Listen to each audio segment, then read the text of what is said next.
All right, everybody, welcome back to Next to Nature with Dr. John Long. And we're looking in the trees this week. And I'm going to tell you, I know absolutely nothing about what we're talking about. So this is going to be a giant learning experiment for everybody. And I have seen these on leaves. But tell us about a gall wasp. That's correct. I said it correct. That's correct. Gall. Like, how dare you have the gall to say something. Anyway, gall wasp are in the same family as other wasps, like that you'd see on your house or attached to limbs and things.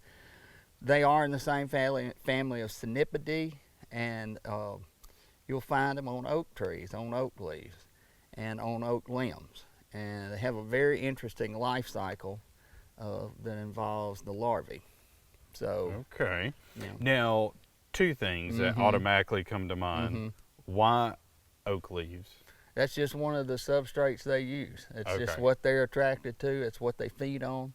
The life cycle basically starts out as the adult lays the eggs in the spring, and they do it either on the buds or on the limb itself.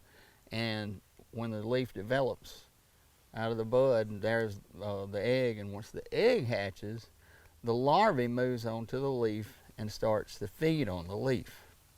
Well, what's really interesting about it is that the larvae have, within their body, have a chemical that's secreted, which reacts with the leaf, causing the gall to form. Ah, okay. All right, and if we look at this leaf, like, to me, it almost looks like a fungus or a little fuzzy critter. I don't know. But, I mean, you look at it, you wouldn't think wasp. No, you wouldn't. In fact, you'd probably think it was some type of plant or part of a fungus that occurred on the leaf. This one happens to be orange and fuzzy. And there's other wasps, a gall wasp that you'll see, and they make different structures. This structure is actually where the larvae lives during its life cycle. So this automatic response from the plant that says, hey, I'm being attacked, I'm going to, make a structure that's going to protect myself or a chemical response or to the leaf. And what happens is the larvae goes inside that structure and stays inside that structure till it develops into an adult. So the plant is actually protecting the larvae and itself, it thinks, anyway. Right. There is no damage to the plant or to the tree. It has what's known as a commensalism, or as a commensalism, which means that the larvae or the insect itself benefits from being on the leaf, but it does really no damage to the leaf itself. Okay, and this is a fuzzy looking little structure, I guess you'd say, but there is another one that can grow on a tree limb that's a little bit bigger, a little harder. You'll probably be more familiar with seeing these in the woods. There's also another one that you can also see. It's on a woody type stem that is a round structure that you'll see. It just comes up the stem and blows up, and probably some of our viewers like me cut the top off of them and made pipes out of them when we were kids. So okay. Don't do that now, kids, but that's what we did back in the day.